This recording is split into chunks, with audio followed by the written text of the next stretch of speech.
हे guys, India finally England से जीत ही गई। पहले मैच में तो वो बच गए, दूसरे मैच में हमने बदला ले लिया वहां। लेकिन वेस्ट इंडीज में पाकिस्तान हार गई, पर चलो कोई बात नहीं, हार जीत तो चलती रहती है।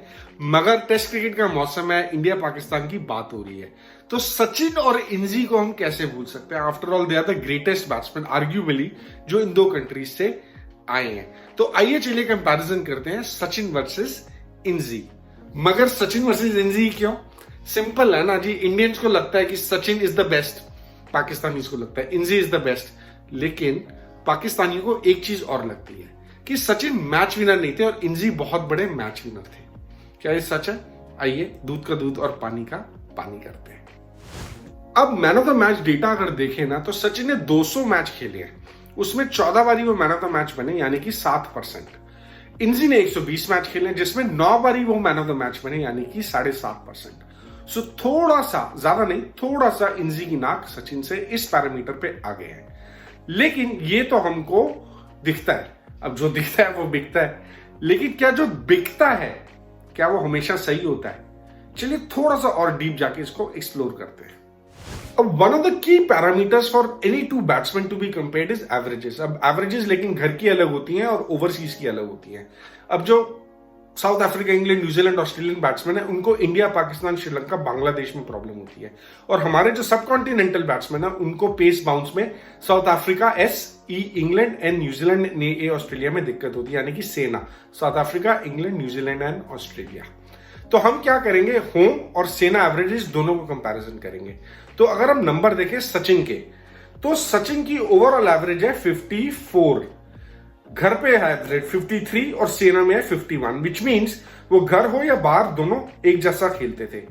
इंजी की ओवरऑल एवरेज है 50, जो कि बहुत बढ़िया है। घर पे थोड़ी एवरेज बेटर है 54, लेकिन जब हम बात करते हैं सेना की, तब इंजी की एवरेज घट के 40 हो जाती है।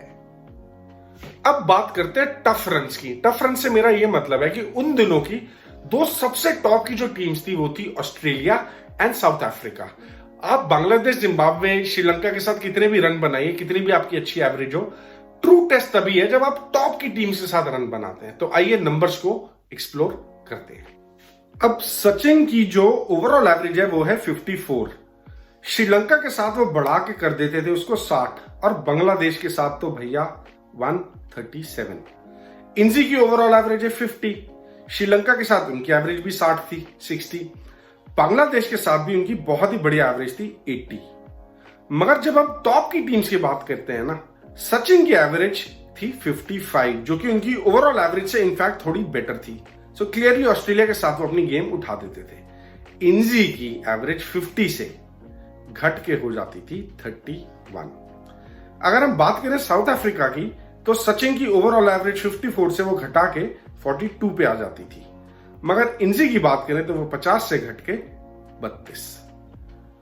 तो कहने का मतलब ये है भैया, हल्की टीमों के साथ तो दोनों एकदम मर्डर कर देते थे, लेकिन जहां बात आती थी मुश्किल कंडीशंस और मुश्किल टीमों के साथ, वहां Sachin was miles ahead of Inzamam. अब बात करते हैं 50s एंड 100s की, 50 प्लस स्कोर्स की।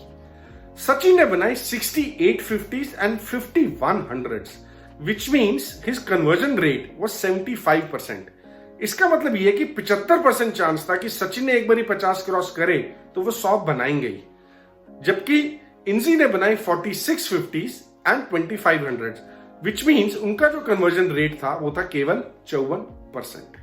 एक बात तो क्लियर है, एक बारी 50 क्रॉस हुए तो definitely Sachin was a very very dangerous batsman, उनका कन्वर्जन रेट बहुत बढ़िया था। लेकिन इसमें कमाल का स्टार्ट जो ये है कि ओवरऑल इंजमाम की जितनी 50s है ना, सचिन की 100s भी उससे ज्यादा हैं। सो आप इमेजिन करिए वो कितना लीप्स एंड बाउंड्स अहेड थे। आप ये भी कह सकते हैं कि सचिन ने 50s और 100s ज्यादा बनाए क्योंकि वो खेले भी ज्यादा इंजमाम से।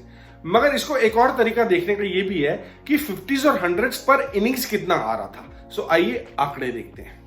अब सचिन ने बनाए जी 51 100s इन 200 टेस्ट मैचेस, जबकि इंजमाम ने बनाए 25 100s इन 120 टेस्ट मैचेस। यानी कि 100 पर मैच देखें तो सचिन का आ रहा है 3.92 और इंजमाम का आ रहा है 4.8। clearly Sachin scored more hundreds and he converted his 50s into hundreds and did that in lesser innings per match.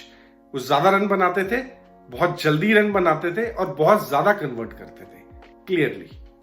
Now see the picture of Sachin when he made his debut, or rather 1992, and when he retired in 2013. And then see Inzamam's picture when he made his debut in 1992 and then when he retired in 2007. अब मैं क्या बोलूं? Picture says 1,000 words.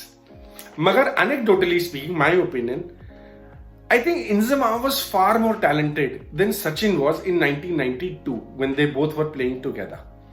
Magar, to be born with talent is a blessing, but to not take it to its full potential is like winning the silver, or shall I say, losing the gold.